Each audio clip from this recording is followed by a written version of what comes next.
ભચાઉ તાલુકાના વોંધ વિસ્તારમાં આવેલ વાડીમાં કરુણ બનાવ સામે આવ્યો હતો, જેમાં ટ્રેક્ટરના ટાયરમાં આવી જતા 4 વર્ષીય બાળકનું મોત થયું હતું. મળતી વિગતો મુજબ વોંધમાં હિરજી પટેલની વાડીએ બનાવ બન્યો હતો. મધ્યપ્રદેશના અને હાલે હિરજીના પ્લોટમાં રહેતા પરપ્રાંતીય શ્રમિક મુકેશ અજનારે ભચાઉ પોલીસમાં ફરિયાદ નોંધાવી હતી. જે પ્રમાણે વાડી માલિક હિરજી પટેલ પોતાના કબજાનું ટ્રેક્ટર ચલાવતા હતા. તેના વિખેડા પર ફરિયાદીનો 4 વર્ષીય દીકરો રાજવીર બેઠો હતો. ગફલત ભરી રીતે ટ્રેક્ટર ચલાવી રિવર્સ લેતા વિખેડા પરથી રાજવીર નીચે પડ્યો હતો અને ટ્રેક્ટરનું પાછળનું ટાયર આવી જતા ગંભીર ઇજાઓ થવાના કારણે મોત થયું હતું. આ કરુણ બનાવને પગલે અરેરાટી ફેલાઈ ગઈ હતી. ભચાઉ પોલીસે ચાલક સામે ગુનો દાખલ કરી તપાસ હાથ ધરી છે. મુન્દ્રાના રાસાપીર સર્કલ પાસે અકસ્માત થયો હતો, જેમાં રોજગારી મેળવવા આવેલ યુવકનું મોત થયું હતું. મૂળ એમપીના પરપ્રાંતીય યુવાનની બાઇકને અજાણ્યા વાહનને હડફેટે લેતા ગંભીર ઇજાઓના કારણે મૃત્યુ થયું હતું. હતભાગી સંજય ભાભોર કડિયા કામ કરતો હતો. તે બાઇક પરથી જતો હતો ત્યારે અજાણ્યા વાહને હડફેટે લેતા ગંભીર ઇજાઓના કારણે તેનું મોત થયું હતું. ભુજ તાલુકાના માધાપર જૂનાવાસ ખાતે આવેલ હિલવ્યુ સોસાયટીમાં રહેતા 20 વર્ષીય અંજુમ સેડાતે કોઈ અગમ્ય કારણોસર ફાંસો ખાઈ લીધો હતો. તેને હોસ્પિટલમાં ખસેડાતા તબીબે મૃત જાહેર કર્યો હતો. યુવાનના મોતથી પરિવારમાં અરેરાટી ફેલાઈ ગઈ હતી. બનાવ અંગે માધાપર પોલીસ દ્વારા તપાસ હાથ ધરાઈ છે. અબડાસા તાલુકાના બીટા વિસ્તારમાં આવતા નરાનગરમાં રહેતા ભુરુભા સોઢાએ કોઈ અગમ્ય કારણોસર ગામની સીમમાં આત્મઘાતી પગલું ભર્યું હતું. તેઓએ ઝાડમાં દોરી બાંધી ગળે ફાંસો ખાઈ લેતા અરેરાટી વ્યાપી ગઈ હતી. બનાવ અંગે જાણ થતા નલિયા પોલીસે તપાસ હાથ ધરી છે. ગાંધીધામ તાલુકાના અંતરઝાડ ખાતે આવેલા જલારામનગરમાં રહેતા 65 વર્ષીય ખુમાનસિંહ ઝાલાએ કોઈ અગમ્ય કારણોસર જીવન લીલા સંકેલી લીધી હતી. તેમણે છતમાં લગાવેલા પંખામાં દોરી બાંધીને આપઘાત કર્યો હતો. બનાવ અંગે આદિપુર પોલીસે અકસ્માત મોતનો ગુનો દાખલ કરી તપાસ હાથ ધરી છે.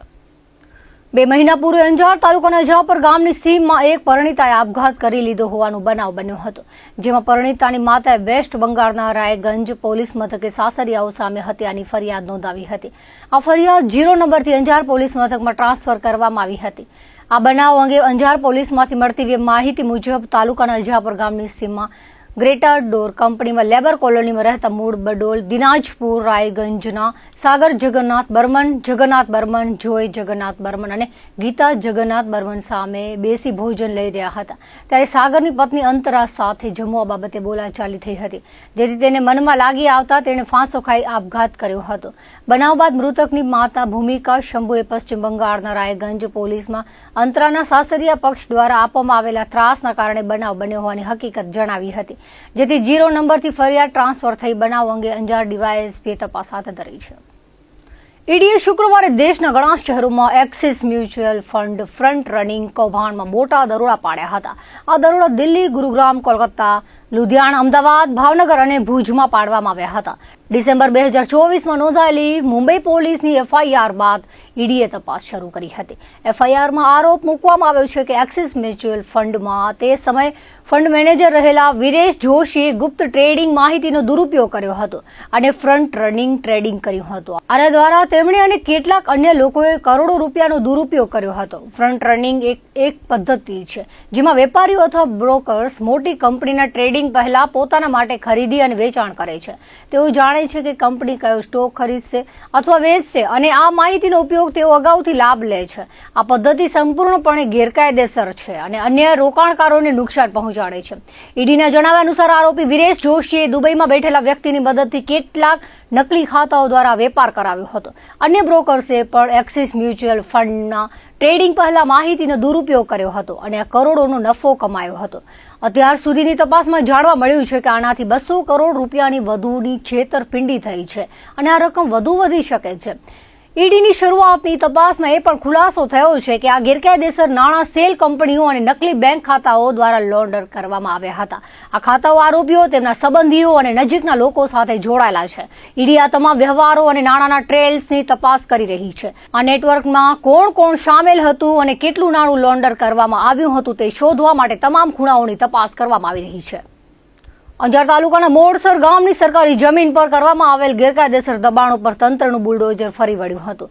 આ પૂરે તાલુકા વહીવટી તંત્ર દ્વારા દબાણકારોને તેમના દબાણો સ્વેચ્છાએ દૂર કરી લેવા નોટિસ અપાઈ હતી, પરંતુ વગદાદ દબાણકારોએ નોટિસને ધ્યાને ન લેતા આખરે મામલતદારના આદેશથી ગેરકાયદેસરના દબાણો તોડી પાડવામાં આવ્યા હતા. મોડસર ગામમાં થયેલા દબાણો અંગે સ્થાનિક જાગૃત નાગરિકો દ્વારા ફરિયાદ થયા બાદ મામલતદાર ફરિયાદી થઈ કલમ 61 મુજબ કેસ ચલાવવામાં આવ્યો હતો. અલગ અલગ 18 દબાણકર્તાઓ પર દંડ કરવામાં આવ્યો હતો. મામલતદાર હુકમ સામે દબાણકારો હાઈકોર્ટમાં ગયા હતા, જેમાં હાઈકોર્ટે મામલતદારનો હુકમ કાયમ રાખ્યો હતો, જેમાં અનુસંધાને ચુસ્ત પોલીસ બંદોબસ્ત સાથે દબાણ દૂર કરવામાં આવ્યા હતા. વર્ષ 2022માં કચ્છ સહિત રાજ્યભરમાં ભારે હાહાકાર મચાવનાર લંપી વાયરસે ફરી કચ્છમાં દસ્તક દેતા જિલ્લાના પશુપાલક સમુદાયમાં ચિંતાનું મોજું ફરી વળ્યું છે. 3 વર્ષ બાદ ફરી એક વખત ગૌવંશમાં લંપીની બીમારીના લક્ષણો દેખાતા જિલ્લા પશુપાલન વિભાગ એક્શન મોડમાં મુકાયું છે. રાજ્યના કુલ 9 જિલ્લાઓમાં પશુઓ સંક્રમિત થયાના અહેવાલ પ્રાપ્ત થયા છે. આ અંગે વિગત આપતા જિલ્લા પશુપાલન નિયામક ડોક્ટર નુરુદ્દીન નાથાણીએ જણાવ્યું હતું કે કચ્છ જિલ્લાના કેટલાક વિસ્તારમાં ગૌવંશમાં લંપીની બીમારીના લક્ષણો જોવા મળ્યા છે. પૂર્વ કચ્છના રાપર, અંજાર, ગાંધીધામ અને મુન્દ્રા તાલુકામાંથી ગૌવંશના લંપીના સામાન્ય લક્ષણો જોવા મળ્યા છે. ગઈકાલે રાજ્યના પશુપાલન વિભાગના અધિકારી કચ્છની મુલાકાતે આવ્યા હતા. તેમણે સમગ્ર ટીમની ટોટલ સર્વે કરવા અને જ્યાં લંપીના સંક્રમિત પશુ મળી આવ્યા છે ત્યાં સારવારની વ્યવસ્થા ગોઠવવા રિંગ વેક્સિનેશન માટે સૂચન આપ્યા હતા. જિલ્લા પશુપાલન વિભાગ દ્વારા અસરગ્રસ્ત વિસ્તારોમાં સર્વેની કામગીરી શરૂ કરવામાં આવી છે. 3 દિવસમાં સંપૂર્ણ સર્વે કરી લેવાનું લક્ષ્યાંક રખાયું છે. સાથે જ વેક્સિનેશનની કામગીરી પણ વેગવાન કરી દેવામાં આવી છે. ડોક્ટર નાથાણીએ જણાવ્યું હતું કે જુલાઈ માસ દરમિયાન કચ્છ જિલ્લામાં અંદાજે 40,000 જેટલા પશુઓને વેક્સિન અપાયા છે. જિલ્લામાં કોઈ પણ ગૌવંશ વેક્સિનથી વંચિત ન રહે તેની તકેદારી રાખવામાં આવી રહી છે. કચ્છમાં લંપીના લક્ષણો દેખાયા બાદ તંત્ર દ્વારા ચોકસાઈ વધારવામાં આવી છે અને આ રોગનું સંક્રમણ આગળ ન વધે તે માટે તકેદારીના પગલાં લેવામાં આવી રહ્યા છે. જોકે હાલે દેખાયેલ લંપી વાયરસના લક્ષણો વર્ષ 2022માં દેખાયેલ લક્ષણો જેટલા ગંભીર ન હોવાનું તેમણે વધુમાં જણાવ્યું હતું. કચ્છના પડોશી જિલ્લા મોરબીમાં લંપી વાયરસના કેસ દેખાયા બાદ કચ્છના પ્રવેશદ્વાર એવા પૂર્વ કચ્છના તાલુકાઓમાં લંપીના કેસ સામે આવ્યા છે. અસરગ્રસ્ત વિસ્તારમાં જિલ્લા પશુપાલન વિભાગ દ્વારા સર્વેની કામગીરી હાથ ધરાઈ છે. દેશના વડાપ્રધાન નરેન્દ્ર મોદીએ વર્ષ 2047 સુધી ભારતને વિકસિત રાષ્ટ્ર બનાવવાનું સ્વપ્ન દેશવાસીઓને આપ્યું છે. કેન્દ્રની મોદી સરકાર સાથે રાજ્યની ભાજપ સરકારના સહયોગથી રાજ્યમાં અનેકવિધ વિકાસ કામો ચાલી રહ્યા છે. વાગડ વિસ્તારમાં પણ ડબલ એન્જિન સરકારના સહયોગથી ખૂબ વિકાસ થયો છે અને ગ્રામીણ ક્ષેત્રોમાં માળખાગત સુવિધાઓની આપૂર્તિ માટે કરોડોના વિકાસ કામો હાલે પ્રગતિમાં છે. લોકો સુવિધાના વિકાસ કાર્યો માટે રાજ્ય સરકાર પ્રતિબદ્ધ છે. જ્યાં જરૂર હશે તેવા સ્થળો પર માળખાગત સુવિધાઓનો વિકાસ કરવામાં કોઈ કચાશ રહેશે નહીં તેવી લાગણી ભચાઉ ખાતે 33 લાખના વિકાસ કામના ખાતમુહૂર્ત પ્રસંગે આયોજિત સમારોહના અધ્યક્ષ અને રાપરના ધારાસભ્ય વિરેન્દ્રસિંહ જાડેજાએ વ્યક્ત કરી હતી. સ્વર્ણિમ જયંતિ મુખ્યમંત્રી શહેરી વિકાસ યોજના અંતર્ગત યુડીપી 88ની ગ્રાન્ટમાંથી ભચાઉના વોર્ડ નંબર 7માં આવેલ કોલી સમાજના કોમ્યુનિટી હોલ પાસે બેસવાના સેટની સુવિધા 33 લાખના ખર્ચે વિકસાવવામાં આવી છે. આ વિકાસ કાર્યનું ખાતમુહૂર્ત કરવા ગાંધીધામના ધારાસભ્ય માલતીબેન મહેશ્વરીએ શહેરીજનોને શુભકામના પાઠવી હતી. લોકોને જરૂરી માળખાગત સુવિધાઓ મળી રહે તે માટે રાજ્ય સરકારે જનપ્રતિનિધિઓની રજૂઆતોને ધ્યાને લઈ માતબર ગ્રાન્ટ ફાળવી છે. આવનાર દિવસોમાં પણ વિકસિત કચ્છની પરિકલ્પનાને સાકાર કરવા વિકાસ કાર્યો અવિરત થતા રહેશે તેવી લાગણી તેમણે વ્યક્ત કરી હતી. આ તકે ઉપસ્થિત કોલી સમાજના આગેવાનો ધારાસભ્ય વિરેન્દ્રસિંહ જાડેજાએ દરેક સમાજ અને જ્ઞાતિને સાથે રાખી દરેક સમાજ માટે કામો કર્યા હોવાનું જણાવી કોલી સમાજ માટે થયેલા કામો માટે ધારાસભ્ય પ્રત્યે આભાર વ્યક્ત કર્યો હતો. ભચાઉના લાયન્સ હોલ પાસે કોલી સમાજના કોમ્યુનિટી હોલ પાસે શેડના કામનું ખાતમુહૂર્ત કરાયું હતું. નખત્રાણા ઉમા વિદ્યાલય ખાતે આજે જિલ્લા અમલીકરણ સમિતિ દ્વારા પીએમ કિસાન ઉત્સવ દિવસ યોજાયો હતો. સમારોહના અધ્યક્ષ જિલ્લા પંચાયત પ્રમુખ જનકસિંહ જાડેજા રહ્યા હતા. સાંસદ વિનોદ ચાવડા, જનકસિંહ જાડેજા, ધારાસભ્ય પ્રદ્યુમનસિંહ જાડેજાએ પ્રાસંગિક પ્રવચનમાં કહ્યું હતું કે રાજ્ય કેન્દ્ર સરકાર દેશભરના ખેડૂત પુત્રો માટે અનેકવિધ ખેતીલક્ષી યોજના અમલમાં મૂકી છે. દેશનો ખેડૂત સદ્ધર બને અને આત્મનિર્ભર બને તે દિશામાં સરકાર સતત ચિંતિત છે અને તબક્કાવાર દિન પ્રતિદિન વિવિધ કિસાનલક્ષી યોજના અમલમાં મૂકી છે. તેનો લાભ લેવા કહ્યું હતું. ઉપરાંત નખત્રાણા તાલુકાના કિસાનો પ્રયોગશીલ છે. અવનવી ખેતી માટે તેઓ જાણીતા છે. બાગાયત પાક ક્ષેત્રમાં તાલુકો હરણફાળ ભરી રહ્યું છે. એટલું જ નહીં અને જિલ્લા રાજ્યના ખેડૂતો આ તાલુકામાંથી ખેતીની પ્રેરણા લઈને આગળ વધી રહ્યા છે. આ યુગ 21મી સદીનો છે. ટેકનોલોજી જગતનો છે. ખેતી ક્ષેત્રે પણ કિસાન આગળ વધ્યો છે તેમ જણાવ્યું હતું. આ પ્રસંગે વારાણસી ઉત્તર પ્રદેશ ખાતેથી પીએમ કિસાન યોજનાના લાભાર્થીઓને 20મો હપ્તો રિલીઝ થયો હતો, જેનું જીવંત પ્રસારણ ઉપસ્થિતોએ નિહાળ્યો હતો. સરકાર દ્વારા અમલમાં મુકાયેલી પીએમ કિસાન સન્માન નિધિ યોજના હેઠળ નખત્રાણા તાલુકાના 17,643 સહિત કચ્છ જિલ્લાના 10 તાલુકામાં મળી કુલ 1,14,000 ખેડૂતોને સહાય મળે છે. આજના અવસરે જિલ્લા વિકાસ અધિકારી, પ્રાંત અધિકારી, તાલુકા પંચાયત પ્રમુખ સહિત ગ્રામ સેવકો, તલાટી, સરપંચો, ખેડૂતો મંડળીના પ્રમુખો, ભાજપના હોદ્દેદારો, કાર્યકરો સહિત મોટી સંખ્યામાં ઉપસ્થિત રહ્યા હતા. પીએમ કિસાન સન્માન નિધિના 20મા હપ્તાના રાષ્ટ્રીય અને રાજ્ય કક્ષાના લાઈવ કાર્યક્રમનું નિરીક્ષણ અબડાસા તાલુકા પંચાયત પ્રમુખ મહાવીરસિંહ જાડેજાની ઉપસ્થિતિમાં કરાયું હતું. રાષ્ટ્રીય કાર્યક્રમનું વારાણસીથી નરેન્દ્ર મોદી અને રાજ્ય કક્ષાનું પ્રસારણ મુખ્યમંત્રી ભૂપેન્દ્ર પટેલનું ઉદબોધન ઉપસ્થિતોએ નિહાળ્યું હતું. વ્યવસ્થા તાલુકા પંચાયત વિસ્તરણ અધિકારી ખેતી ભાવેશ પટેલ સહિતના અધિકારી કર્મચારીઓએ કરી હતી. તાલુકા પંચાયત પ્રમુખ મહાવીરસિંહ જાડેજા સાથે તાલુકા ભાજપ મહામંત્રી અને તાલુકાના સરપંચો તેમજ ખેડૂતો હાજર રહ્યા હતા. પીએમ કિસાન ઉત્સવ દિવસ તરીકે વારાણસીથી મોદી સાહેબ જ્યારે આપણા બધા જ ખેડૂતોને સંબોધન કર્યું એ આપણે તાલુકા કક્ષાનો કાર્યક્રમ અબડાસા તાલુકા પંચાયત સભાની અંદર રાખવામાં આવ્યો હતો અને એ બધા જ ખેડૂતોને આજે જ્યારે દેશના વડાપ્રધાન શ્રી અને ગુજરાત રાજ્યના મુખ્યમંત્રી દ્વારા બધી જ જગ્યાએ આજે આ કાર્યક્રમ યોજવામાં આવ્યો હતો. પીએમ કિસાન ઉત્સવ દિવસ તરીકે આજે આપણે જ્યારે અબડાસા તાલુકા પંચાયત ખાતે ઉજવ્યું એ કાર્યક્રમની અંદર સર્વે ખેડૂતો, અધિકારીઓ અને આપ સર્વે આપણા જ ખેડૂતોને આજે 20મો હપ્તો ચૂકવવામાં આવ્યો. 1118 કરોડ રૂપિયા જ્યારે આખા ગુજરાત સરકારને ગુજરાતના ખેડૂતોને લાભ મળ્યો છે. આજ 2,000 રૂપિયાનો દર ચોથા મહિને જે હપ્તો આપવામાં આવે છે ખેડૂતોને, એના થકી ખેડૂતોને આર્થિકતા સદ્ધરતા થાય અને ખેડૂતને ઉપયોગી થાય એના મોદી સાહેબના જે વિઝનથી જે આજે 20મો હપ્તો પૂર્ણ કરવામાં આવ્યો છે. 3 ઓગસ્ટ 1994ના ભારતમાં પ્રથમ સફળ મૃતદાતાનું હૃદય પ્રત્યારોપણ કરાયું હતું. તેની સ્મૃતિમાં દર વર્ષે 3 ઓગસ્ટે અંગદાન દિવસની ઉજવણી કરાય છે. ભારતમાં અંગદાન મહાદાન જનજાગૃતિ અભિયાન ચલાવવામાં આવી રહ્યું છે, પરંતુ અંગદાન પ્રત્યે લોકોમાં હજુ સુધી પૂરતી જાગૃતિ આવી નથી. ભારતમાં અંગદાન કરનારા લોકોની સંખ્યા ઓછી છે. તેમાં વધારો લાવવા માટે લોકજાગૃતિના પ્રયાસોને વધુ વેગવાન કરવાની જરૂરિયાત છે. તેવું ભુજના સર્કિટ હાઉસ ખાતે મળેલી બેઠકમાં અંગદાનના પ્રણેતા દિલીપ દાદા દેશમુખે જણાવ્યું હતું. સમાજમાં વધુને વધુ અંગદાન થાય તે અંગે વધુમાં વધુ જાગૃતિ ફેલાવવા સૂર વ્યક્ત કરાયો હતો. આગામી 3 ઓગસ્ટે સ્મૃતિવન ખાતે અંગદાન દિવસ નિમિત્તે જાગૃતિ કાર્યક્રમ તેમજ પત્રિકા વિતરણ કરાશે તેવું મીડિયાકર્મીઓને સંબોધન કરતા જણાવ્યું હતું.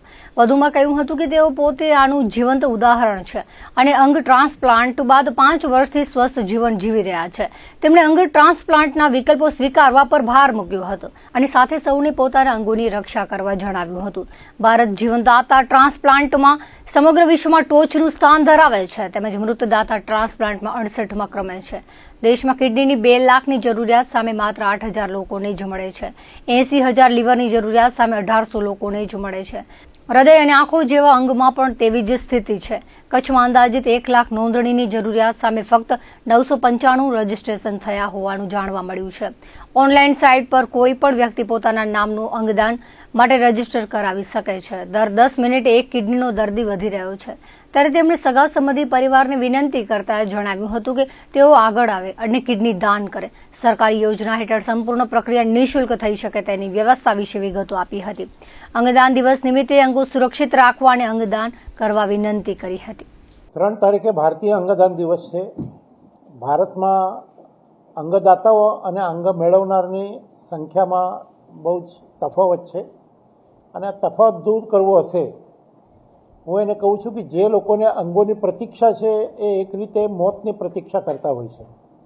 અંગોના અભાવમાં અત્યારે આપણા દેશમાં લગભગ 5 લાખ લોકો એની પ્રતીક્ષા યાદીમાં છે અને આ 5 લાખ લોકોને અંગોની પ્રતીક્ષા વહેલી તકે દૂર થાય. અત્યારે આપણા આદરણીય પ્રધાનમંત્રી મોદી સાહેબ એક શબ્દો પ્રયોગ વાપરે છે, અમૃતકાલ. અમૃતકાલમાં અંગોના અભાવમાં કોઈનું મૃત્યુ થાય એ બહુ જ પીડાદાયક વાત છે. એટલે હું કહું છું કે અમૃતકાલમાં કોઈનું પણ મૃત્યુ પૈસાના અભાવમાં ન થવું જોઈએ અને અંગોના અભાવમાં પણ ન થવું જોઈએ. અત્યારે પૈસા માટે તો આયુષ્માન યોજના સરકારે કરી છે, પણ અંગોની જે જરૂરિયાત છે એ ખૂબ મોટી છે. એટલે મારી બધા જ લોકોને વિનંતી છે પહેલાં તો કે તમારા અંગોની રક્ષા તમે કરજો, કારણ આ જે જરૂરિયાત ડે બાય ડે વધતી જશે. અત્યારે એક ડાટા મુજબ ભારતમાં દર 10 મિનિટે એક કિડનીનો પેશન્ટ વધી રહ્યું છે. એનો મતલબ એ છે કે રોજ 125 થી 150 કિડનીના પેશન્ટ વધી રહ્યા છે આટલા લોકોને માત્ર કેડેવર ડોનેશનથી ઓર્ગન્સ મળે એ લગભગ અસંભવ જેવી વાત છે. એટલે કિડની કે લીવરના પેશન્ટને સગા સંબંધીને મારી વિનંતી છે કે તમારા સગા સંબંધીને તમે પોતે જ જો કિડની કે લીવર આપશો, કારણ ગુજરાતમાં કિડની હોસ્પિટલ અમદાવાદમાં આયુષ્યમાન યોજનામાં તમને કિડની અને લીવરનું ટ્રાન્સપ્લાન્ટ લગભગ મફત થશે. એટલે તમારે પૈસાની કોઈ ચિંતા કરવાની જરૂર નહીં. અને એકવાર અંગ મળ્યા પછી હું પોતે જ તમારી સાથે એક ઉદાહરણ છું. 5 વર્ષ થયા મને ઓર્ગન મળ્યા ને. આજે એકદમ હું સ્વસ્થ જીવન જીવું છું. છેલ્લા 4.5 વર્ષમાં મેં લગભગ 2.5 લાખ કિલોમીટરનો પ્રવાસ કર્યો છે. આટલું એક સ્વસ્થ જીવન જો કોઈ ટ્રાન્સપ્લાન્ટ થયેલો પેશન્ટ જીવી શકતા હોય તો લોકોએ ટ્રાન્સપ્લાન્ટ કરવાનું ઓપ્શન સ્વીકારવું જોઈએ અને ટ્રાન્સપ્લાન્ટ તરફ જવું જોઈએ. બાકી બધા લોકોને વિનંતી છે કે તમારા ઓર્ગનની રક્ષા કરો. અને સરકારે એક noto.abdm.gov.in આ સાઇટ ઉપર બધા લોકો પોતે ઓર્ગન ડોનેશન માટે પોતાનું નામ રજીસ્ટર કરે તો બ્રેન્ડેડ કોઈ પોતાના સગા સંબંધી મિત્ર પાડોશી થાય તો એમને તમે ઓર્ગન ડોનેશન માટે પ્રેરણા આપશો તો ઘણા બધા લોકો જે અંગોની પ્રતીક્ષામાં છે એમને ઝડપથી અંગો મળશે. આપ સૌને અંગદાન દિવસ નિમિત્તે આપના અંગો સુરક્ષિત રાખવા અને જરૂર પડે અંગદાન કરવા મારી હાર્દિક વિનંતી છે. કચ્છ જિલ્લામાં રાસાયણિક ખાતર એનપીકેમાં છેલ્લા 3 માસમાં 30% ઉપર ભાવ વધારો થયો છે. આ ભાવ વધારો પાછો ખેંચવા જિલ્લા ખેતીવાડી અધિકારી અને મુખ્યમંત્રી ગુજરાતને આવેદનપત્ર પાઠવવામાં આવ્યું હતું. આ અંગે કચ્છ ડિસ્ટ્રિક્ટ કિસાન કોંગ્રેસ દ્વારા રજૂઆત કરાઈ છે, જેમાં જણાવાયું હતું કે કિસાનો મોંઘવારીના મારમાં પીસાઈ રહ્યા છે. તેમાં હાલમાં રાસાયણિક ખાતર એનપીકેમાં ભાવ વધારો કરવામાં આવ્યો છે, જે કિસાનોની કમર તોડી નાખે તેમ છે. ગત વર્ષોમાં કચ્છમાં લંપી વાયરસથી કિસાનો અને માલધારીઓ પશુપાલકોના પશુધનનું પારાવાર નુકસાન થયું છે. બિપોરજોય વાવાઝોડાથી કચ્છનો કિસાન બાગાયત તેમજ અન્ય પાકોને પણ પુષ્કળ નુકસાન થયું હતું, જેના સંદર્ભમાં સહાય એસડીઆરએફ તળે માત્ર 2 હેક્ટરના નિયમ હેઠળ માત્ર 22,000 રૂપિયા મળ્યા છે, જેની સામે લાખો રૂપિયાનું નુકસાન થયું છે.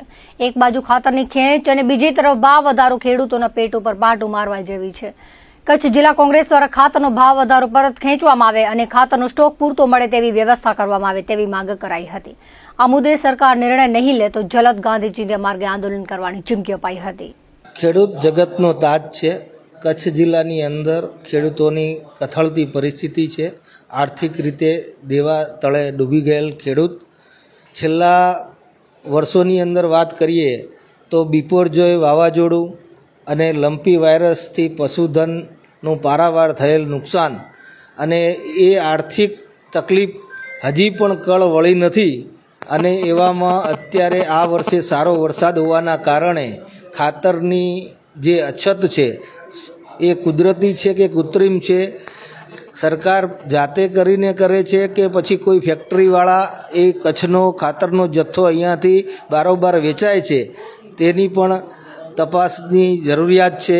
આજે અમે ખેતીવાડી અધિકારીને આવેદનપત્ર આપવાના છીએ અને કચ્છમાં જે મળતો ખાતરનો જથ્થો પૂરતો નથી મળતો એના બાબતે પણ અમે રજૂઆત કરવાના છીએ. તે છતાં છેલ્લા 3 મહિનાથી એનપીકે ખાતરની અંદર, રાસાયણિક ખાતરની અંદર જે ભાવ વધારો થયો છે એ ભાવ વધારો પાછો ખેંચાય એ માટે અમે આજે જિલ્લા ખેતીવાડી અધિકારી મારફતે મુખ્યમંત્રીને રજૂઆત કરવાના છીએ. ખાસ આજે જે કારોબારી મિટિંગ અમે બોલાવી છે, જે ખેડૂતોને તકલીફો પડે છે એ તકલીફોની સમસ્યાઓ બાબતે ચર્ચા કરી અને આગળની રણનીતિ ખેડૂતો માટે કઈ રીતે મદદરૂપ થઈ શકાય અને એના માટે કઈ રીતે આંદોલન કરી શકાય એ આંદોલનની રણનીતિ તૈયાર કરવા માટે આજ ખાસ કારોબારીનું મિટિંગનું આયોજન કર્યું. કિસાન કોંગ્રેસ અમારે 10 તાલુકાની અંદર તાલુકા સમિતિઓ છે, જેના તાલુકા પ્રમુખો છે, પરંતુ પોતપોતાના એરિયાની અંદર પોતે પોતાની રીતે મામલતદાર કચેરીએ આવેદન અને સક્રિય રીતે કામ કરી રહ્યા છે. આજે જિલ્લા લેવલે કારોબારી મિટિંગ બોલાવી છે અને એ મિટિંગની અંદર અમે રણનીતિ તૈયાર કરીશું.